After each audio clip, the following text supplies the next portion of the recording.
Hello दोस्तों, मैं हूं रंजीत सिंह। आपके अपने यूट्यूब चैनल मैथों के पर आपका स्वागत है। दोस्तों, कंपाउंड इंटरेस्ट अपना टॉपिक चल रहा है। इसमें मैंने 3 वीडियोज आपके लिए बना दिए हैं। आप आई बटन पर क्लिक करके वो वीडियो देख सकते हैं। दोस्तों, कंपाउंड इंटरेस्ट के तहत मैंने करीबन 70-80% क्वेश्चनों को आपके सामने हल किया है।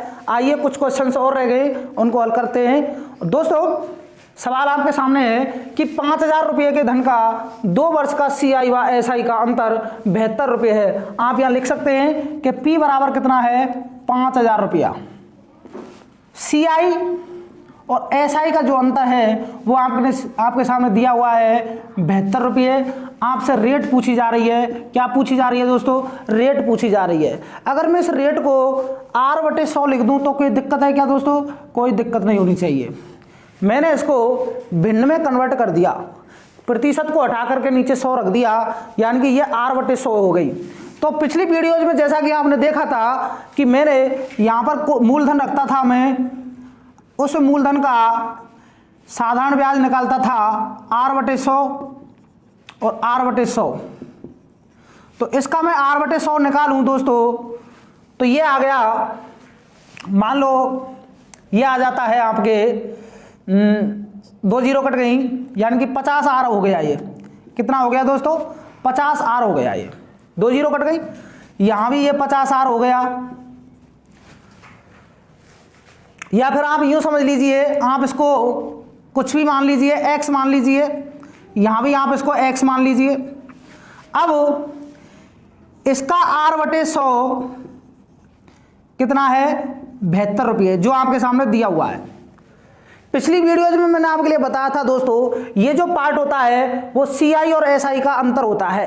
तो हम यहां पर पता लगा सकते हैं कि 5,000 का R/100 हमने निकाला पहले,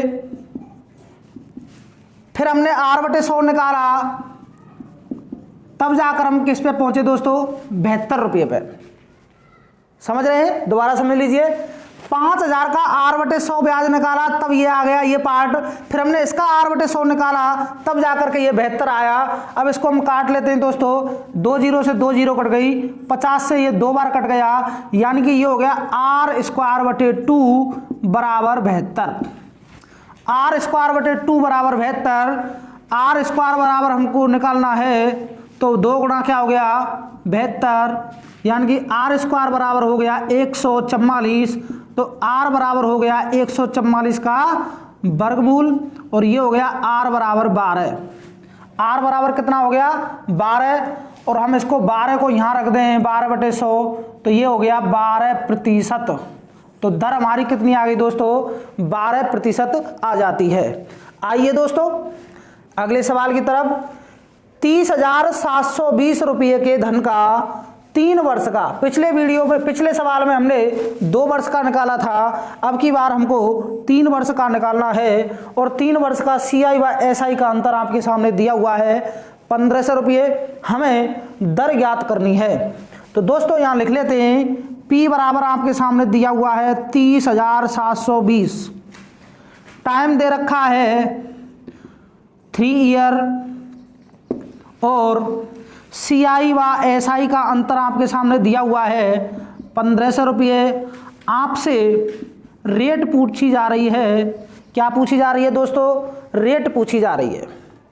अगर मैं रेट को भी ऐसे ही अभी किया था उस हिसाब से करूं तो इससे क्या लंबा सवाल हो जाता है। मैं इसको 1/x मान लेता हूं, इसकी भिन्न को क्या मान लेता हूं दोस्तों? 1/x। यानी कि मैंने अगर R% को भिन्न में कन्वर्ट किया है तो मेरे सामने 1/x भिन्न निकल करके आई है। तो दोस्तों मैंने ये कहा था पिछली वीडियोज में, जो आपने अगर देखा हो तो, कि जो हर होता है और यदि टाइम 3 वर्ष का है तो हमें क्या करना पड़ेगा? x का क्यू करना पड़ता है। और यदि हर हो, हर x दे रखा है और टाइम 2 वर्ष का दे रखा है, तो मैंने कहा था हर का स्क्वायर कर देना है। तो यहाँ पर टाइम कितना दे रखा है? 3 वर्ष का। तो हमें क्या करना पड़ेगा? x का क्यू करना पड़ेगा। तो हमने इसको x³ क्या मान लिया? मूलधन मान लिया दोस्तों। हम वास्तविक मूलधन पर नहीं आ रहे हैं अभी, हम अपना खुद का मूलधन मान रहे हैं x³। हमने x³ मान लिया दोस्तों। अगर मैं x³ से 3 वर्ष का ब्याज निकालूं तो पहले वर्ष का एक्स क्यू में और हम 1/x करेंगे तो कितनी बार कटेगा दोस्तों, एक्स स्क्वायर बार, यानी कि ये एक्स स्क्वायर आ गया, ये एक्स स्क्वायर आ गया और ये एक्स स्क्वायर आ गया। अब दूसरे वर्ष ये साधारण ब्याज आ चुका है, अब दूसरे वर्ष इस पर ब्याज लगेगा तो एक्स स्क्वायर का 1/x में निकालूं तो कितना आएगा दोस्तों, x आ गया। अब तीसरे वर्ष चूंकि ये राशि भी है, ये राशि भी है और ये राशि भी है, इन तीनों पर ब्याज लगेगा। तो सबसे पहले मैं इस पर ब्याज लगा लेता हूं तो ये आ गया x, फिर मैंने इस पर ब्याज लगाया, ये आ गया x, इस पर ब्याज लगाया तो ये आ गया 1, इस पर ब्याज लगाया तो ये क्या आ गया 1। अब मैंने आपको बताया था पिछली वीडियोज में कि ये जो पार्ट होता है, ये जो पार्ट होता है, ये जो पार्ट होता है दोस्तों, ये CI माइनस SI होता है। क्या होता है ये, CI माइनस SI होता है। और जबकि P हमने क्या मान रखा है, XQ, तो हम क्या यहां हम करते हैं कि P मान लो मूलधन है और डिफरेंस जो है वो D मान लेते हैं हम। तो PD बराबर कितना है दोस्तों, P का मतलब हमने माना था XQ और ये हो गया x यानी कि 3x प्लस 1, कितना हो गया दोस्तों, 3x प्लस 1 बराबर XQ हमने कितना माना था, हमारा वास्तविक में XQ कितना है 30,720, चाहे तो आप इससे देख सकते हैं P, और ये जो 3x1 यानी कि डिफरेंस जो है वो कितना है 1500, क्योंकि पीछे 0 है, 0 से कट गई। अब 2 से और काट लेते हैं इसको दोस्तों, 2 से काट लेते हैं, 7 और 2 9 3 12, 3 से काट लो चाहे तो, 3 दाड़े 30, 3 दूनी 6 और 3 चौके 12, ये 50 बार कट गया। अब 2 से काट लें, 2 पंजे 10, 2 एकम 2, 2 दूनी 4 और ये 25 से कट गया। अब चाहे तो दोस्तों XQ का मान 512 रख करके तुम x का मान निकाल सकते हैं, चाहे 3x प्लस 1 बराबर 25 मानकर भी x का मान निकाल सकते हैं। तो मैं 3x प्लस 1 से निकाल रहा हूं दोस्तों, 3x प्लस 1 बराबर 25 है, तो 3x बराबर कितना हो जाएगा दोस्तों 25 माइनस 1 और 3x बराबर क्या हो गया 24, तो x बराबर क्या आ गया 24/3 यानी कि 8, कितना आ गया 8। अब मैंने इस मान को यहां रखा दोस्तों, यानी कि ये हो गया 1/8। अब मैं इसको प्रतिशत में कन्वर्ट कर रहा हूं। मैं आपको बता चुका हूं प्रतिशतता में कि जब किसी भिन्न को प्रतिशत में बदलना हो तो उसमें क्या करते हैं दोस्तों 100 का गुणा कर देते हैं। तो मैं यहां पर 100 का गुणा कर देता हूं, तो ये हो गया 8 से काट दो इसको, 12 8 96 बचे 4, ये हो गया 4/8, 4 से इसको और काट दो, यानी कि ये हो गया 12.5%। और वैसे भी दोस्तों आप निकाल सकते हैं, ये 12.5% की फ्रैक्शन वैल्यू 1/8 होती है, तो 1/8 की प्रतिशत वैल्यू कितनी हो जाएगी 12.5%। आइए दोस्तों सवाल नंबर तीसरा है, 3 वर्ष के चक्रवृद्धि ब्याज तथा 1 वर्ष के साधारण ब्याज का अनुपात 3.64:1 है, दर ज्ञात कीजिए। दोस्तों यहां पर CI3 और यहां पर मैं लिख लेता हूं SI1 इसलिए लिखा है कि ये 1 वर्ष का साधारण ब्याज है, यहां 3 इसलिए लिखा है ये 3 वर्ष का CI है। तो ये है दोस्तों 3.64:1। मैंने अनुपात को काट दिया, या फिर यूं कह लो कि मैंने इसमें 100 का गुणा किया, इसमें भी 100 का गुणा किया, तो ये हो गया 364 और ये हो गया 100। अब दोस्तों मैं गणना करता हूं, मान लो ये P है मूलधन, इससे मैंने ब्याज की गणना की, तो 3 वर्ष की गणना मैंने की मान लो, तो पहले वर्ष का जो ब्याज है वो कितना है दोस्तों 100, चूंकि मूलधन पर साधारण जो ब्याज है वो क्या होता है प्रत्येक वर्ष का बराबर होता है। तो पहले वर्ष का 100 है, तो दूसरे वर्ष का कितना होगा दोस्तों 100 ही होगा, तीसरे वर्ष का कितना होगा 100 ही होगा। अब आप ये बताइए कि 100 यानी कि 3 वर्ष का जो SI है वो कितना हो गया दोस्तों, SI बराबर 3 वर्ष का हो गया 300, जबकि CI है जो 3 वर्ष का वो है 364। तो CI माइनस SI अगर मैं करूं 3 वर्ष का तो ये निकल के आ जाता है 64 रुपया। तो मान लो इसका कोई ब्याज यहां आया होगा A, फिर इसका कोई ब्याज यहाँ आया होगा ए, फिर इसका कोई ब्याज यहाँ आया होगा ए, फिर इसका ब्याज यहाँ आया होगा बी, यानी कि 3a प्लस बी बराबर कितना बैठ रहा है 64। तो दोस्तों आप अंदाज़ा लगा सकते हैं, आपको थोड़ा सा दिमाग लगाना पड़ेगा इसमें कि 3a प्लस बी बराबर 64, यानी कि कोई एक राशि है उसको हम 3 गुना करेंगे और उसमें कोई चीज़ जोड़ेंगे तो वो 64 होनी चाहिए। तो मैंने इसको 20 मान लिया। क्या मान लिया? 20 मान लिया, क्योंकि 20 दिया 60 हो गया और उसमें 4 जोड़ दूँ तो ये हो जाता है 64। तो इस प्रकार से मैंने यहाँ पर क्या मान लिया दोस्तों? 20 मान लिया, यानी कि ये ब्याज यहाँ पर 20 आया होगा, ये 20 आया होगा, ये भी यहाँ 20 आया होगा और फिर यहाँ पर 20 का 4 आया है। तो दोस्तों 100 रुपये का 20%, 100 रुपये पर ब्याज 20 और 20 पर ब्याज 4। आप इसको कहीं से भी निकाल सकते हैं, चाहे तो आप यहाँ से निकाल लीजिए। 20 रुपये की ब्याज हुई है प्राप्त किस पर? 100 पर, तो ये आ गया 20%। अगर आप यहाँ से निकालना चाहें तो यहाँ से भी निकाल सकते हैं। 4 रुपये की ब्याज प्राप्त हुई है कितने पर? 20 पर, 20 पंजे 100 और 5 चौके 20%। तो आप इस ब्याज को कहीं से भी निकाल सकते हैं, बशर्ते कि आपको थोड़ा सा ये ध्यान रखना पड़ेगा कि ये जो पार्ट होता है वो CI और SI का अंतर होता है। तो हमने यहाँ पर जो 64 रुपये है उसकी इस प्रकार से गणना की कि 3 समान राशि का गुणा करने के बाद में जो शेष राशि आएगी वह तीसरे वर्ष की ब्याज पर ब्याज होगी। तो आइए दोस्तों चौथे सवाल को देख लेते हैं। 3 वर्ष के CI व SI का अंतर, यानी कि यहाँ पर CI3 माइनस SI3 बराबर कितना है? दिया हुआ है CI व SI का अंतर और 2 वर्ष के CI व SI का अंतर का अनुपात 19:6 है, यानी कि इसका अनुपात है 19। और नीचे SI2 minus CI2 minus SI2 बराबर 6। दोबारा सुन लीजिए सवाल को। 3 वर्ष के CI व SI का अंतर और 2 वर्ष के CI व SI का अंतर का अनुपात 19:6 है, दर ज्ञात कीजिए। तो यह CI3 यानी कि 3 वर्ष का चक्रवृद्धि ब्याज माइनस 3 वर्ष का सरल ब्याज, यहाँ पर 2 वर्ष का चक्रवृद्धि ब्याज माइनस 2 वर्ष का साधारण ब्याज। तो अब हम यहाँ पर क्या करते हैं?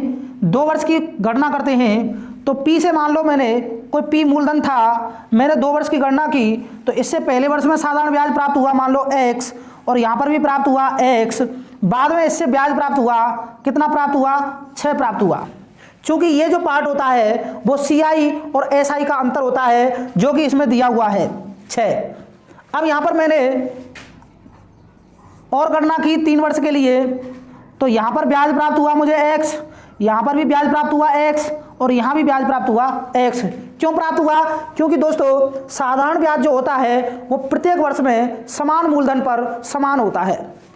अब मैंने देखा कि साधारण ब्याज जो था उस पर चक्रवृद्धि ब्याज लगा अगले वर्ष में, तो यहाँ कितना ब्याज लगा होगा? यहाँ पर भी 6 लगा होगा। अब जब x पे यहाँ 6 लगा है तो इस x पर भी यहाँ 6 लगा होगा। भाई इस x पर जब यहाँ 6 लगा है तो इस x पर भी यहाँ 6 लगा होगा। अब ये 6 रह गया। अब इस 6 पर कितना ब्याज लगा होगा दोस्तों? अब आप खुद देखिए कि हमारा अनुपात कितना है? 19, और जबकि हमारा ब्याज कितना बैठ चुका है अब तक? 18। तो आप बताइए मुझे, टोटल बैठना चाहिए 19, बैठ चुका है 18, तो शेष कितना ब्याज बचा होगा? 1 रुपये का ब्याज बचा होगा। दोबारा सुन लीजिए, चूंकि यहाँ पर 2 वर्ष के बाद में जो चक्रवृद्धि ब्याज बैठ रहा है वो 6 रुपये बैठ रहा है, तो ऐसे ही समान राशि का यानी कि समान जो मूलधन है उसका भी यहाँ कितना बैठेगा? 6 रुपये बैठेगा। तो जब x का यहाँ 6 बैठा है तो इस x का यहाँ भी 6 बैठेगा और इस x का यहाँ भी 6 बैठेगा। चूंकि अब हमारी CI बैठ चुकी है 6 × 18, जबकि हमारा अनुपात दे रखा है 19, तो 1 रुपये का ब्याज का अंतर आ रहा है, तो 1 रुपया यहाँ पर होगा। तो अब आप कर सकते हैं कि x रुपये से 6 रुपये ब्याज प्राप्त हुआ है और 6 रुपये से प्राप्त हुआ है ब्याज 1 रुपया। तो 1 रुपया हमें जो ब्याज प्राप्त हुआ है वो 6 रुपये पर प्राप्त हुआ है, तो यहाँ उसकी दर निकाल लेंगे। 6 का भाग देंगे, 16 6 96, 4/6, और ये 2 से 2 कट गया, 2 से 2 बार कट गया 4, और ये 3 बार कट गया, यानी कि ये हो गया 16 सही 2/3%। 5वां सवाल है, एक आदमी ने बाइक खरीदी और वादा किया कि वह 20% की दर पर 10,800 रुपये की 3 बराबर किस्तों में पैसे चुका देगा। बाइक की कीमत ज्ञात करो। दोस्तों किस्त संबंधी सवाल जैसा कि आपने साधारण ब्याज में भी पढ़ा होगा और अब ये कंपाउंड इंटरेस्ट में भी किस्त संबंधी सवाल आते हैं। साधारण ब्याज के जो सवाल होते हैं उससे डिफरेंट सवाल कंपाउंड इंटरेस्ट में होते हैं। सबसे पहले इसका हम बेसिक देख लेते हैं, उसके बाद में मैं इसकी एक ट्रिक्स भी बताऊंगा। दोस्तों आप बने रहिए वीडियो में मेरे साथ। देखिए, अगर मैं इसको बेसिक तरीके से हल करूं तो एक सूत्र की कल्पना हम करते हैं कि P बराबर, मान लो हमें किस्त देनी है M की, पहली किस्त देनी है तो उस पर ब्याज लगेगा 1 + R/100। फिर दूसरे वर्ष में M/1 + R/100 की घात 2। ऐसे ही तीसरे वर्ष में M/1 + R/100 की घात 3। और ऐसे ऐसे अगर ब्याज यानी कि किस्त ज़्यादा हो तो ज़्यादा, यानी कि 4 किस्त होंगी तो 4 आ जाएगा, 5 किस्त होंगी तो 5 आ जाएगा। इसको हमने सॉल्व किया मान लो तो ये हो गया M/100 एकम 100 + R, यानी कि ये हो गया 100 + R/100 की घात 1। और इसको हल किया हमने M/100 + R की घात 100 की घात 2। और ऐसे ही हमने इसको हल किया तो 100 + R/100 की घात 3। अब दोस्तों मैंने क्या किया, P बराबर, मैंने इसको सब में से M कॉमन ले लिया तो यहाँ हो गया ये 1/100 + R/100 की घात 1 प्लस 1/100 + R/100 की घात, यहाँ पर घात मान लेते हैं हम, इसी पर है घात। और ऐसे ही यहाँ पर घात हो गई 2। ऐसे ही यहाँ पर 1/100 + R/100 की घात 3। अब इसको हमने क्या किया, उल्टा कर दिया, यानी कि ये हो गया 100/100 + R, ये हो गया 100/100 + R की घात 2। और ये हो गया 100/100 + R की घात 3। तो दोस्तों मान लेते हैं कि हमारे पास 20% है, तो 20% को मैंने 100 + R यानी कि 100 + 20/100 में कन्वर्ट किया तो ये हो जाता है 120/100। और इसको मैं और हल करूँगा आगे तो 2 छिक्की 12 है और 2 पंजे 10, यानी कि 6/5 कन्वर्ट होकर के आ जाता है। यानी कि ये जो 100 + R/100 है वो मेरी वैल्यू कितनी आ गई, 5/6 आ गई। चूंकि 1 लग रहा है ऊपर तो यही वैल्यू अब कितनी हो जाएगी दोस्तों, यानी कि 100 ऊपर आ गया। अब मान लो मैं इसको 100/100 + 20 कहूँ, इससे हल करूँ तो ये हो जाती है 5/6। कितनी हो गई दोस्तों, 5/6 हो गई। यानी कि 120/100, 100/120 करूँ मैं तो कितना निकल के आ जाता है दोस्तों, 5/6 आ जाता है। तो मैं इसी को इसमें फिट कर देता हूँ सूत्र में। M का मान दे रखा है 10,800, कितना दे रखा है 10,800। तो 10,800 यहाँ गुणा है, गुणा 5/6 प्लस स्क्वायर कर देंगे 25/36, फिर इसका क्यूब कर देंगे 125/216। अब मैंने इसका लैसे लिया दोस्तों, लैसे आ गया 216, 6 का भाग दिया मैंने 36 बार गया और 36 पंजे होता है दोस्तों 180। 36 का मैंने फिर 216 में भाग दिया, 6 बार गया और 25 छिक्की हो जाता है 150। अब मैंने 216 का भाग दिया, 1 बार गया, ये हो गया 125। इनको मैंने जोड़ा तो ये हो जाते हैं 455। कितना हुआ दोस्तों, 455/216। तो यहाँ हम इसको सीधा रख देते हैं, P बराबर 10,800 गुणा 455/216। P बराबर 108 से ये 100 बार कट गया और जबकि ये 2 बार कट गया। अब ये हो गया हमारे पास 2 और 2 से मैंने इसको काट दिया 50 बार।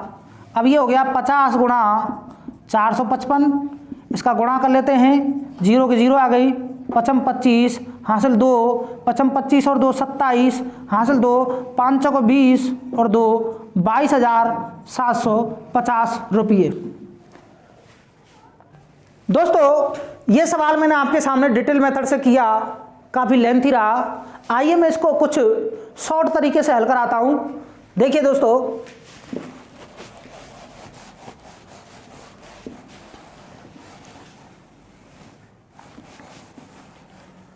यानी कि हमारे पास जो बाइक की कीमत है वो आ गई थी 22,750 रुपये, लेकिन अब हम इसको उस हिसाब से करते हैं।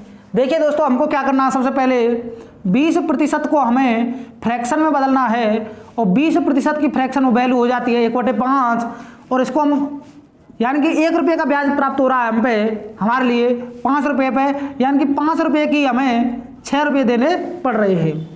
यानी कि कोई कीमत 5 रुपये है और उसकी हमें कितने देने पड़ रहे हैं दोस्तों, 6 रुपये देने पड़ रहे हैं। तो यहाँ लिख लेंगे हम कीमत और यहाँ लिख लेंगे किस्त। ठीक है दोस्तों, 5 रुपये के हमें देने पड़ रहे हैं 6 रुपये। अगली बार 25 के देने पड़ रहे हैं 36, फिर 125 के देने पड़ रहे हैं 216। ठीक है दोस्तों, चूंकि अब हम देख पा रहे हैं दोस्तों कि हमारी जो किस्त बैठ रही है वो कितनी बैठ रही है दोस्तों, 216 बैठ रही है। उस हिसाब से कितनी किस्त बैठ रही है दोस्तों, 216 की किस्त बैठ रही है। लेकिन आप देख पा रहे हैं कि पहली किस्त 6 की हो गई, दूसरी किस्त 36 की हो गई, तो अब हमें थोड़ी सी दिक्कत आ रही है दोस्तों, चूंकि किस्त समान होती है, क्या होती है, बराबर किस्तों में हमको इसको बांटना है। तीसरी किस्त 216 की, पहली किस्त 6 की, दूसरी किस्त 36 की, तो हम क्या करते हैं दोस्तों, इनको 216 में कन्वर्ट कर देते हैं। तो अगर मैं इस किस्त को 216 में बदलूं तो मुझे कितने का गुणा करना पड़ेगा दोस्तों, 36 का। तो ये किस्त कितने की हो गई, 216 की। तो जैसे ही हमने यहाँ पर 36 का गुणा किया दोस्तों, यहाँ पर भी हमें इसको 36 से गुणा करना पड़ेगा। तो यहाँ हो गया 5 6 30 हासिल 3, 5 × 15 और 3 18, 180 रुपये। अब ये जो 36 रुपये है इसे भी हमें 216 में बदलना है, तो हम इसमें कितने का गुणा करेंगे दोस्तों, 6 का। तो ये भी 216 की हो जाएगी, तो इसे भी हमें कन्वर्ट करना पड़ेगा। तो जिस प्रकार हमने इसमें 6 का गुणा किया, इसमें भी 6 का करना पड़ेगा। तो 25 छिक्की 150। अब ये 216 की पहले से है ये, तो कोई दिक्कत नहीं है, इसमें भी हम 1 का गुणा कर लेते हैं, यानी कि ये 125 हो गई। तो कुल मिलाकर हमारा जो ये हमने 216 3 किस्त दे दी, जबकि हमारा जो कीमत है वो कितनी आ गई दोस्तों, 5, 8 और 5 13 और 2 15 और 1 2 3 और 1 4, 455। जबकि ये जो 216 है वो कितने के बराबर है, 10,800 के। चूँकि जो किस्त की राशि दे रखी है वो कितनी दे रखी है दोस्तों, 10,800। तो 216 यूनिट की जो वैल्यू है वो 10,800 है। तो हम 1 यूनिट की वैल्यू निकालें तो ये हो जाएगा 10,800 बटे 216 और ये 50 बार कट जाता है दोस्तों। कितनी बार कट गया, 50 बार। 1 यूनिट की वैल्यू कितनी आ गई, 50। तो 455 यूनिट की वैल्यू कितनी आ गई, यहाँ कर लेते हैं, अलग कर लेते हैं, 455 गुणा 50 बराबर 22,750 रुपये। दोबारा समझ लीजिए दोस्तों, ये मेथड थोड़ा सा हटकर है। आपको क्या करना पड़ेगा, जो 20% है उसको हमें फ्रैक्शन में बदलना होगा, 1/5 और 1/5 यानी कि 5 रुपये कीमत पर हमें किस्त कितनी देनी पड़ रही है, 6 रुपये की। तो 5 रुपये की कीमत पर हमने किस्त दी 6 रुपये, फिर हमने अगले साल स्क्वायर कर दिया, यानी कि 55 25 हो गया, ये हो गया 6 6 36, फिर तीसरे साल का हमने क्यू कर दिया, यानी कि 125 पर 216 दिए। चूँकि जो किस्त की राशि है वो समान है, इसलिए हमने हर वर्ष की राशि को समान किया हमने। तो पहले तो हमने पहली वर्ष की राशि को समान किया किस्त को, तो 36 का गुणा करके 2 से 16 हो गया। तो अब हम इसको मूलधन को भी यानी कि जो कीमत है उसको भी 36 गुना कर दिया, 180 हो गया। ऐसे ही हमने दूसरे वर्ष की जो किस्त थी वो 36 थी, इसको हमने 2 से 16 में बदला तो 6 गुना किया। ऐसे ही हमने इसको 6 गुना किया तो ये 150 हो गया। तो कुल मिलाकर के कितनी हो गई ये कीमत 455 हो गई। जबकि किस्त की जो बराबर थी वो राशि कितनी थी 2 से 16। तो जो एक किस्त की जो राशि थी उसका मूल्य कितना था वास्तविक में 10,800। तो 10,800 का हमने एक यूनिट की वैल्यू निकाली 50। ऐसे ही 455 का गुणा 50 से कर देंगे तो उसकी वास्तविक कीमत आ जाएगी बाइक की 22,750 रुपये। तो दोस्तों आपका बहुत बहुत धन्यवाद दोस्तों, आपने वीडियो को अंत तक देखा। दोस्तों आप मेरे साथ बने रहिए, मैं आपको इससे भी बेहतर और बहुत अच्छी टेक्निक से आपके लिए मैथ लेकर के आ रहा हूं। और अगले एपिसोड में मैं रीट के और जो एसएससी लेवल के एनटीपीसी है, ऐसे कुछ उन गणित से संबंधित जो भी हैं सवाल, उनको भी लाने की कोशिश करूंगा। दोस्तों आप यदि मेरे YouTube चैनल पर नए हैं तो प्लीज़ चैनल को सब्सक्राइब कर लें और बेल आइकन की बटन को दबा लें ताकि आपको नोटिफिकेशन सबसे पहले मिल सके। धन्यवाद दोस्तों।